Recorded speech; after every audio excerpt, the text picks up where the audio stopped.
Ya, kadang tafsirnya berbeda. Oh, terus jadi apa yang dipakai inspektorat begitu Nah, untuk makanya itu dari problem dalam loh hal anak-anak. Itu problem ya, loh anak-anak. Itu menarik ya loh. Kok menarik itu. bisa gitu ya? Menagihnya beda. Hmm. Terus inspektorat nagihnya pakai apa? Bukannya mungkin mereka bisa melakukan yang namanya self account, bisa menulis sendiri. Itu problem loh. Jadi Ya, dalam sebuah kelembagaan keuangan punya apa ya, dua dua standar atau punya dua perhitungan yang berbeda. Itu problem loh yang dikatakan. Ya silakan Pak Zikri, silakan diteruskan. yang kedua, yang selanjutnya berkaitan dengan temuan itu biasanya temuan selisih harga. Nah, kami ini kan sebelum menetapkan APBDes itu ada menetapkan standarisasi harga barang. Misal katakan harga semen itu 10.000, katakan demikian. 10.500. Dalam perjalanannya kadang kan SPJ itu juga harus sama gitu kan. Ya kalau memangnya uangnya proyeknya itu 20.000 gitu kan. Ya kita harus bikin 20.000, sementara yang kita lakukan mungkin 19.500, 19.250. Nah, hal-hal seperti itu yang menjadi temuan. Nah, kalau dalam pandangan saya secara pribadi, yang namanya APBDes itu kan rencana kerja sebetulnya itu kan. Kenapa harus sama gitu kan? Katakan kami telah mengalokasikan kegiatan A itu 1.000. Bukan berarti kami harus menghabiskan uang 1.000 seharusnya. Bisa jadi 950, 975 kan demikian sebetulnya. Atau 1.250 meskipun lebih. Tapi dalam catatan inspektorat tidak bisa. Kalau 10.000 ya habis 10.000. Secara tidak langsung boleh jadi kita ini ya sedikit berbohong, katakan demikian. Gitu. Mungkin seperti itu ya Mas Riki, berkaitan dengan temuan-temuan inspektorat. Alhamdulillah kalau untuk Desa Padang Jaya sendiri masih dibilang ya saya berani keluar ekspos lah gitu. Adapun berkaitan dengan pasal 72 Pasal 72 ini tentang pendapatan asli desa terdiri atas hasil usaha, hasil aset desa, swadaya dan partisipasi gotong royong dan pendapatan asli desa. Nah, di APBDes itu ada yang namanya sumber itu dana desa. Kemudian alokasi dana desa. Dana desa disebut DD. Alokasi dana desa itu ADD dari kabupaten yang saya katakan tadi. Kemudian PBH bagi hasil dari pajak. Nah, semakin pajak yang kita pungut ke masyarakat, maka hasilnya juga kita dapat bagian yang banyak. Kemudian yang terakhir ada namanya pendapatan asli desa. Nah, saya berbicara ruang lingkupnya di Desa Padang Jaya. Selama ini pendapatan asli desa itu kami dihasilkan dari badan usaha milik desa, dari pengelolaan seluruh aset desa. Mulai dari kebun, mulai dari pengelolaan air, BRI, Berling, dan seterusnya itu menghasilkanlah pendapatan asli desa kurang lebih 25% dari total seluruh pendapatan. Ada prosentasenya Perdes nomor 3 tahun 2019. Nah, sejauh ini dikemanakanкah itu pendapatan asli desanya itu kami alokasikan yang dari yang sebelum COVID ini, salah satunya ke beasiswa, kemudian subsidi ke kesehatan polindes skala lokal desa, dan kebutuhan lain. Jadi desa ini punya beasiswa gitu ya? Ya, tapi hanya kelasnya kelas SD. Ya nggak apa, hebat sekali. Walaupun cuma 12 juta begitu. Wih, cuma 12 juta. Ditepuk tangan loh teman-teman. Tim tuntas saja pernah di-cancel loh Pak. Desa Padang Jaya mandiri bikin kepala. Mudah-mudahan berkembang deh ke depan. Silakan lanjut. Nah, memang di desa-desa yang sudah cukup mandiri, itu memang beberapa pendapatan itu banyak. Pendapatan desa itu salah satunya dari sumbangan masyarakat, kemudian dari gotong royong memang dicatat. Nah, kalau di kami tidak kami catat. Kami hanya mencatat dimasukkan ke dalam RAPBDes ini, yaitu bersumber dari badan usaha milik desa, seperti itu. Memang kalau kayak semacam gotong royong itu kami kan rutin setahun tuh paling tidak kami 6 kali melakukan gotong royong massal gitu ya, sering saya posting di fanpage kantor desa Padang Jaya, tapi itu tidak masuk dalam APBDes Mas Riki, tidak, itu hanya rutinitas yang coba kami lakukan saja gitu. Nah, kemudian pendapatan lain kami ada namanya BenQ, Bantuan Keuangan Kabupaten Pasir. Nah, tahun 2018 sebelum saya masuk itu Pak Sutarno sebagai Ketua BUMDes mewacanakan pembangunan pabrik air minum dalam kemasan AMDK. Dibantu oleh pemerintah Kabupaten Pasir kurang lebih 360 juta dan dari dana desa 380 juta. Jadi totalnya 780 juta. Ini kami orientasikan sampai hari ini belum selesai, masih dalam tahap penyelesaian pabrik AMDK ini. Nah, BenQ ini bisa berupa bangunan atau bisa berupa tunai. Kalau tunai masuk ke rekening desa. Nah, rekening desa ini tapi sudah di-plotting untuk apa? Kebutuhannya berdasarkan pengajuannya tadi itu. Seperti itu, Mas Diki, BenQ. Adapun yang sering kami dapatkan adalah BenQ berupa pembangunan jalan fisik. Misal semenisasi 2 miliar begitu katakan. Ya kami hanya menerima bangunannya saja, selebihnya itu kontraktor dari Dinas PU yang melakukan kegiatan itu, pengerjaannya.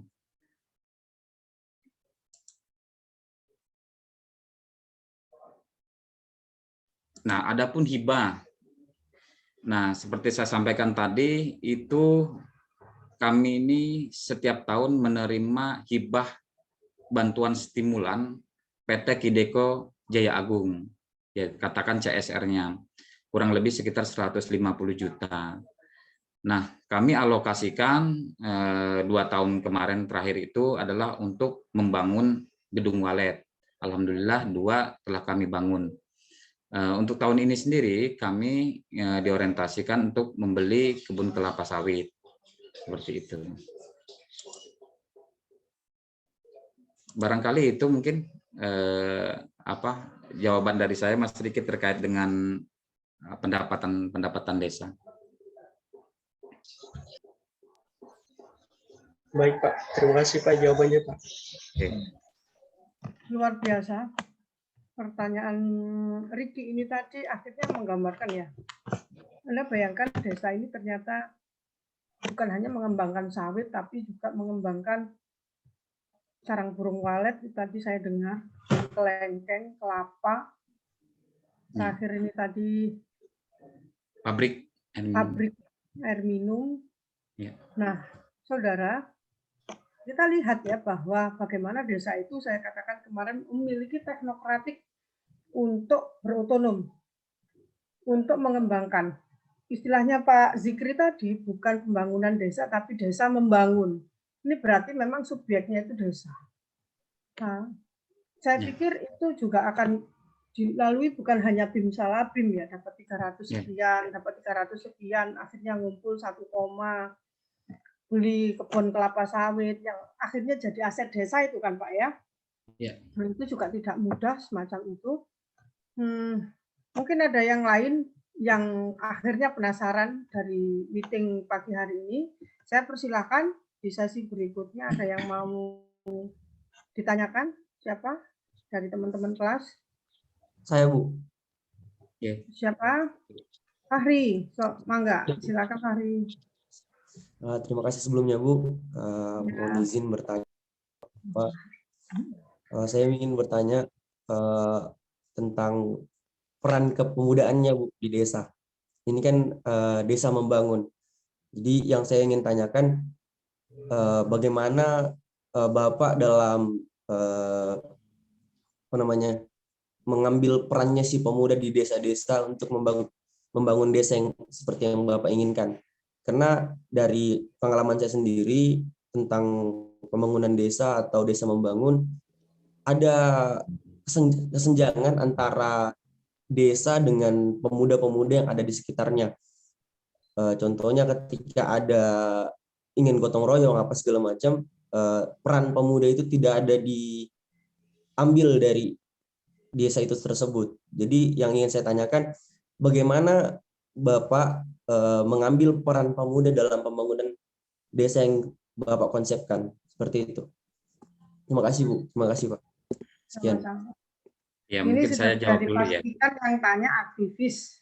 Ini pasti itu karena iya, Bapak Zikri itu Anda lihat posisinya hari ini jauh, dia lebih muda dari saya dan dia terpilih. Kayaknya di Padang Jaya itu yang terpilih harus pemuda gitu ya. Tapi oke, silakan Pak Zikri, apa yang terjadi di Padang Jaya untuk partisipasi anak mudanya gitu. Silakan. Ya. Tantangan kita sebagai kepala desa muda ini sebenarnya banyak, Bu. Mas Fahri.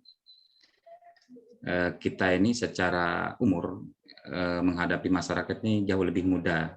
Secara psikologis orang itu lebih berani sebenarnya. Itu tantangan pertama. Kita sebagai kepala desa, di sisi lain dibutuhkan masyarakat, tapi di sisi lain orang lebih berani kepada kita. Ini secara psikologis, Mas Fahri. Yang kedua kalinya berkait dengan peran kepemudaan, terus terang tantangan kita ini sebenarnya adalah pendidikan. Nah, pendidikan. Saya terus terang agak kelelahan memberikan sebuah edukasi kepada pemuda desa, di mana pemuda desa itu belajarnya itu bukan belajar secara seperti teman-teman ini, melalui step by step gitu kan. Mengenal dunia media sosial pun seperti ini. Tetapi kalau mereka tidak diimbangi dengan seperti itu seperti saya katakan tadi, di sana ada sesuatu yang viral, pengen dibangun itu. Ada sesuatu di sini yang pengen viral, ada pengen dibangun seperti itu. Karena media sosial. Nah, sering kali saya katakan bahwa APBD 1,4 miliar itu tidak keseluruhan bisa kita gunakan. Ada yang namanya belanja langsung atau belanja rutin. Nah, dari 1,4 itu yang bisa kami bank untuk pembangunan itu hanya sebesar 400, selebihnya adalah belanja rutin dan mereka tidak mengetahui terkait dengan itu. Nah, itu tantangan kita memberikan edukasi kepada khususnya anak-anak muda. Yang kedua kalinya memang terkadang anak-anak muda ini tidak sabar dengan proses.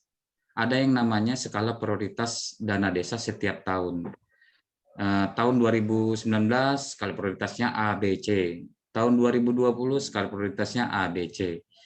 Nah, terkadang mereka menerima informasi itu yang tahun 2019 baru menerima. Sehingga muncullah di tahun 2020. Nah, ini sebenarnya kan tidak bisa. Nah, kalau di kami cukup relatif ya Mas Agung, Mas Fahri ya, peran pemuda itu ada memang namanya Karang Taruna. Saya selalu memberikan edukasi kepada masyarakat. Ada yang namanya kewenangan skala lokal desa. Kepala desa sejak dipilih dan kemudian di SK-kan oleh bupati itu diberikan sebuah kewenangan untuk mengelola pemerintahan desa. Makanya dia disebut pemerintah desa. Kewenangan ini tidak mampu kita jalankan keseluruhannya karena keterbatasan waktu dan keterbatasan SDM tersebut. Nah, kepemudaan sendiri sebenarnya dibentuk sebuah lembaga Karang Taruna itu dan kami SK-kan, sebenarnya kami telah melakukan pelimpahan kewenangan sebenarnya. Harusnya Karang Taruna itu dan seterusnya itu mereka melakukan kegiatan tentang kepemudaan. Selebihnya pembinaan tetap dari pemerintah desa berupa anggaran kan seperti itu. Tapi ini tidak bisa dipahami oleh mereka, gitu, tidak bisa. Yang mereka inginkan adalah bagaimana bisa turut mengelola dana desa. Ya sejauh ini belum bisa kami berikan itu, gitu kan. Meskipun di antara mereka sekarang saya perhatikan sudah mulai katakan terbuka wawasannya. Kemudian daripada itu problem lain adalah ya terkait dengan ya katakan oposisi atau orang yang tidak sepaham dengan kita selalu menjadi bagian daripada dinamika yang terjadi di pemuda. Karena pemuda ini tidak seperti orang tua. Kalau orang tua dikatakan dapat isu seperti ini, dia akan menganalisa dulu. Sementara anak muda itu lebih condong langsung lampar ke media sosial. Terus terang aja, saya juga bermain di media sosial. Sering saya katakan saya sangat prihatin kalau melihat anak-anak muda seperti ini. Nah, salah satu tantangan teman-teman yang pulang kampung adalah ketika nantinya itu tidak serta-merta mendengar dari kata orang atau dari warga, tetapi teman-teman harus mampu menganalisa lebih jauh. Oleh karenanya kan ada namanya trilogi pendidikan, Bu, kalau tidak salah. Pendidikan, pengabdian, penelitian. Nah, ini harus teman-teman bumikan di desa khususnya. Saya kira itu mungkin. Tapi Pak Zikri kalau rapat-rapat kan masih ngundang ke anak-anak muda tuh. Kami ada namanya musdes, musyawarah desa. Musyawarah desa itu bisa dilakukan oleh badan permusyawaratan desa ataupun oleh pemerintah desa. Sejauh ini terkait dengan usulan pembangunan itu oleh BPD. Nah, dulu seluruhnya dilakukan oleh pemerintah desa. Sekarang saya bagi seperti itu. Iya. Berarti diundang semua. Diundang. Ya. Dan peran kepemudaan ini ya pasang surut ya, dinamis gitu. Ada yang sukses, misalnya sekarang hari ini Tani Muda Santan itu juga berangkat dari pemudanya L juga kayak begitu. Mereka menghidupkan beberapa pabrik-pabrik untuk membuat beras baru ya, sawah yang berpositif itu juga yang ngurusin pemudanya semacam itu banyak. Ya. Mungkin ada perempuan yang ingin tanya. Iya, saya. Oh iya. Ya, oke. Ya, selamat pagi Pak Zikri, selamat pagi Bu Nanjida. Ya, saya Reza. Saya mungkin sedikit ingin berdiskusi dengan Pak Zikri. Jadi di daerah Kutai Barat ini ada beberapa desa itu, saya sebelumnya tertarik dengan pernyataan Bapak bahwa beberapa kepala desa yang akan menjabat itu tertarik kepada dana desa. Jadi di Kutai Barat ini ada 2 desa kemarin yang tertangkap tangan hasil korupsi itu terkait dana desa tersebut. Ya, yang pertanyaan saya ini berdasarkan hasil pelaporan masyarakat itu bagaimana sih Pak sebenarnya alur pelaporan masyarakat itu jika ada terjadinya penyalahgunaan dana desa tersebut tadi. Lalu yang kedua, saya juga tadi tertarik sedikit dengan pernyataan Bapak bahwa ada aset desa berupa sarang burung walet. Itu bagaimana di desa yang Bapak pimpin terkait pengambilan hasil dari sarang walet tersebut? Apakah ada pelaporan kepada masyarakat? Dan apakah dana desa tersebut jika digunakan adanya transparansi yang dipasang mungkin di kantor-kantor desanya mungkin dipasang terkait transparansi penggunaan dana desa tersebut. Terima kasih Pak. Terima kasih, sangat menarik sekali Mbak Reja di Kutai Barat. Kalau prinsip saya itu saya menganut sistemnya Kiai Haji Agus Salim Sitompul. Jalan kepemimpinan itu sebetulnya jalan menderita, Bu. Jalan menderita. Menderitanya enggak gimana? Kita ini cuma dapat tepuk tangan dan pujian. Selebihnya tidak ada. Itu yang itu tergantung ke pribadi kita masing-masing karena itu berhubungan dengan ketauladanan sih, Mbak Reja. Karena motivasi orang mencalonkan itu kan berbeda-beda. Mungkin itu saya tidak mau normatis ya, karena memang kenyataannya seperti itu. Nah, kalau teman-teman melihat alurnya itu terkait dengan ini, ada nama kita ini pemerintah desa ini sebenarnya adanya badan permusyawaratan desa itu salah satu tupoksinya adalah mengawasi kinerjanya kepala desa. Masyarakat bisa mengadukan kegiatan yang memang disangkakan atau terindikasi terjadinya sebuah kecurangan oleh pemerintah desa kepada BPD. Apabila BPD berhak memanggil kepala desa untuk dimintai keterangan, hanya sebatas dimintai keterangan. Apabila BPD tidak menggubris aduan masyarakat ini, masyarakat bisa langsung ke inspektorat sebetulnya atas pengaduan daripada warga desa terjadinya ini itu di desa kami, maka kami melakukan laporan. Nah, identitas pelapor ini juga oleh inspektorat itu disembunyikan atau digaransi lah gitu kan, bahwa terjadi misal Mbak Reja melaporkan desa A terindikasi kegiatan markup dan seterusnya, lapor ke sana, itu identitas Mbak tidak akan di blow up.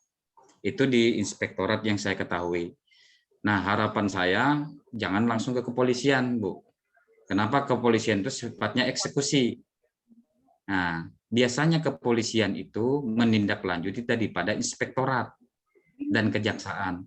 Kalau sudah kepala desa dipanggil kejaksaan, sudah tanda-tanda itu sudah dibui. Nah, begitu, Bu ya. Masalah pembagian hasil sarang burung walet, ya kami baru bangun, Bu, tapi belum dapat hasil nih. Memang hasilnya itu 4 tahun ke atas nanti, ya mungkin barangkali setelah saya pensiun makanya ini seperti itu. Nah, cuma untuk mengalokasikan sebuah kegiatan itu kami ada namanya peraturan desa, Bu, yang disepakati bersama di musyawarah desa. Uang ini untuk bangun apa? Walet. Nah, namanya peraturan desa itu ada ketentuan-ketentuan, salah satunya lah bagaimana bagi hasil. Karena kami ini punya badan usaha milik desa, BUMDes Amanah, ya kami serahkan kepada BUMDes Amanah. Nah, adapun di BUMDes Amanah strukturnya seperti ini. Kami sebagai penasehat, kemudian ada badan pengawas terdiri 3 orang, dan masyarakat juga boleh untuk mengawasi kinerja daripada badan usaha milik desa. Normalnya seperti itu, Bu. Adapun persentase sudah masuk dalam peraturan desa tersebut. Saya kira itu, Bu. Iya, Bu Reza. Begitu, Bu. Reza, kalau mau belajar tentang hasil aset desa yang berupa sarang burung walet, kita bisa ke beberapa tempat di Marangkayu, ada di Muara Badak, itu ada BUMDes yang mengelola tentang itu 1 bulan ada yang 200 sampai 300 juta 1 bulan, bayangin. Nah, itu kan dulu pada waktu mereka membuat sarang burung walet itu juga ada namanya di koperasi ya Pak Zikri ya, jadi ada yang nanam saham. Jadi di peraturan desanya itu di lampirannya sudah tertulis itu, oh ini dapat sekian, diarahkan ini. Nah, tinggal kesepakatannya, oh ya hasil tahun ini kira-kira berapa, tahun ini mau bangun lapangan voli. Ya udah, itu hasilnya bangun lapangan voli, kayak gitu. Kayak gitu barangkali ya Pak Zikri ya. Dan saya pikir Kuber itu juga iya tempatnya jadi tempat di mana surganya buah itu kan Kuber ya. Harusnya sudah punya pabrik pengalengan itu orang Kuber itu kan. Ada nggak selama ini ihau di Kaleng gitu buahnya? Belum ada loh. Saya pernah saudara kirim ihau itu sampai ke Mahkamah Konstitusi waktu saya hukum. Mereka nggak tahu loh ihau itu apa kayak gini. Dan suka gitu. Jadi kalau di lagi panen, saya ke Jakarta saya bawa ihau. Di Kubar. Itu tadi Desi anak Kubar Pak Zikri. Ada yang lain mau tanya?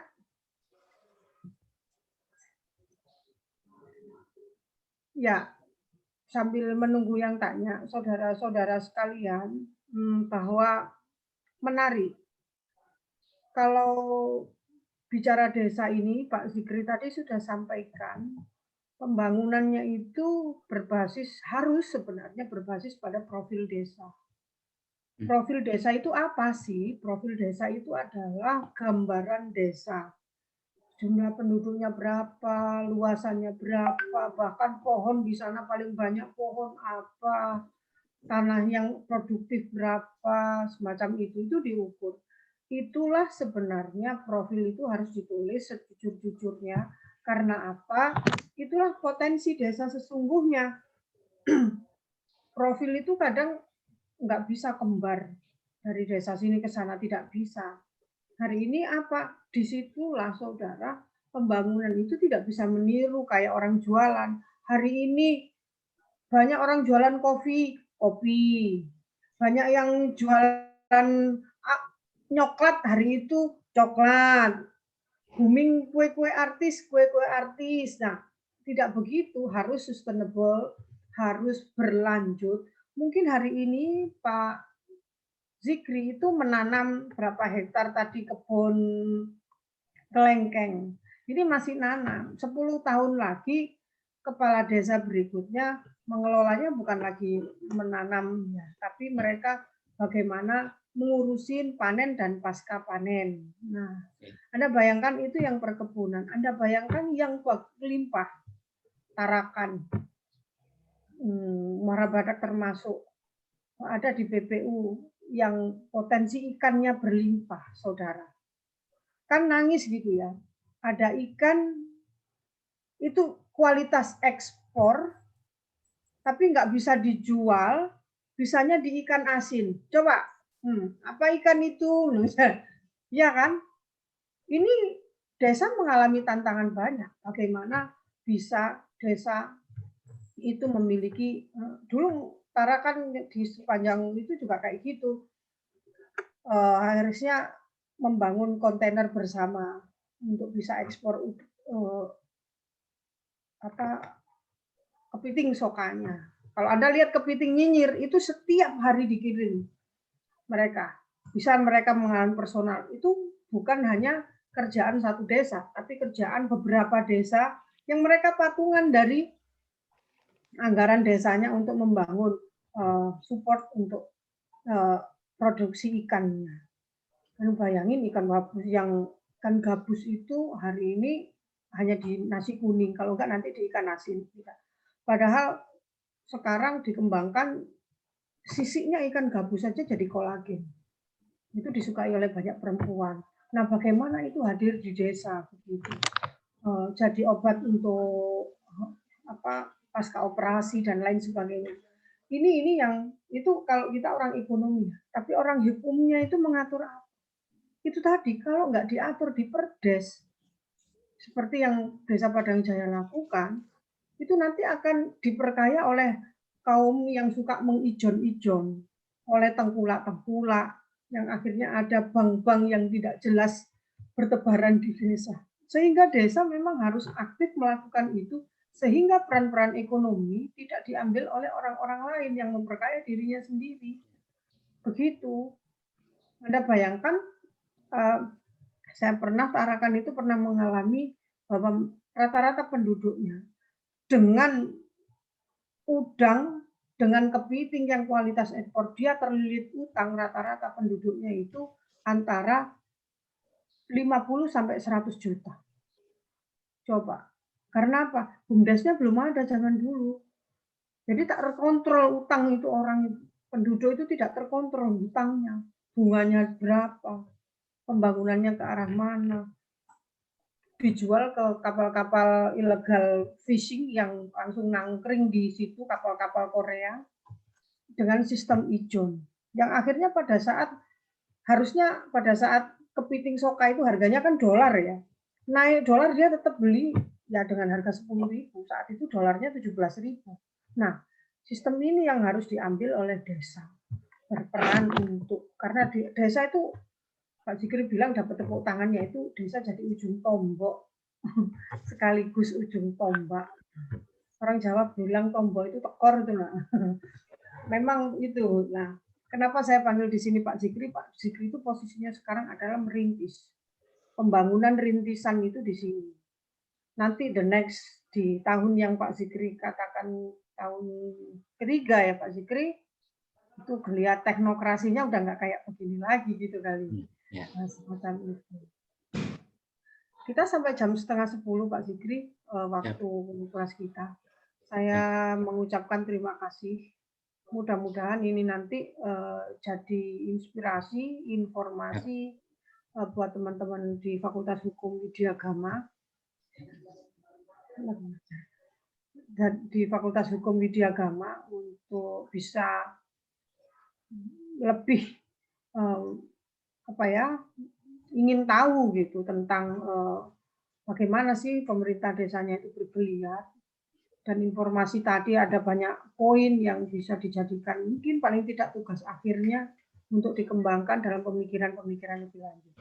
Dan kalau di sini ada aktivis, jangan aktivis di kampus aja, aktivis juga di desanya gitu kan. Pak Zikri, saya ucapkan terima kasih dan teman-teman juga pasti berterima kasih pada Pak Zikri.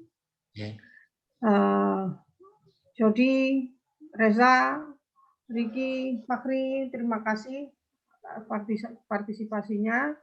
Saya akhiri pertemuan ini. Saya masuk sebentar. Ya. Boleh sedikit saya berpesan, Bu? Silakan Pak. Silakan. Ini mungkin penutup dari saya. Pertama saya ucapkan terima kasih kepada Universitas Widya Agama yang saya diberikan sedikit ya katakan berbagi dengan teman-teman. Pertama memang desa saya itu kendalanya adalah memang kita tidak ada perusahaan sekitarnya. Nah, yang kedua memang sehingga kita ini dipacu untuk berinovasi dan berkreatif. Itu yang pertama, Bu.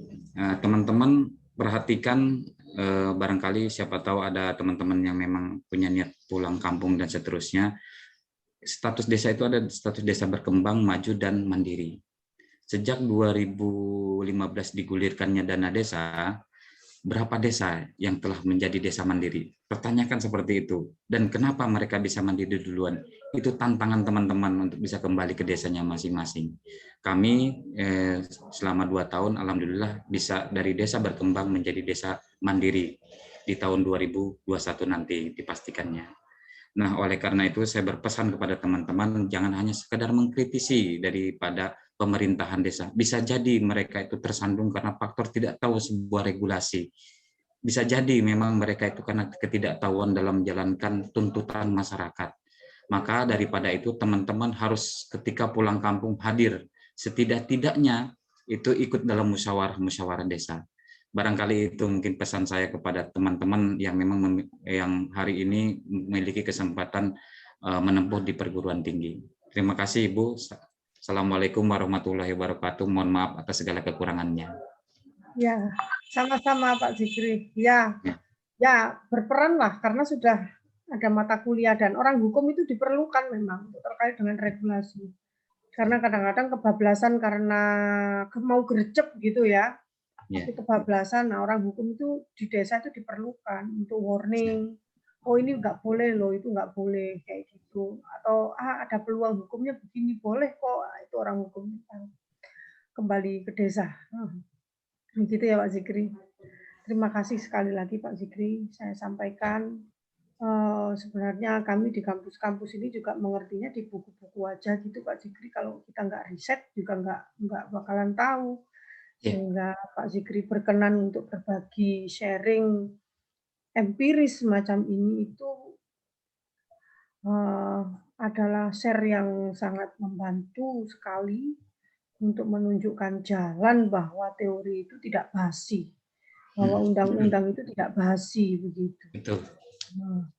Terima kasih Pak Zikri dan teman-teman semangat. Kita nanti present tugas hari Sabtu ya. Nanti untuk dipresentkan untuk dapat masukan supaya nanti pada waktu UAS-nya bagus begitu. Sekali lagi terima kasih Pak Zikri, teman-teman semuanya. Sekali lagi Assalamualaikum warahmatullahi wabarakatuh. Waalaikumsalam warahmatullahi wabarakatuh. Salam.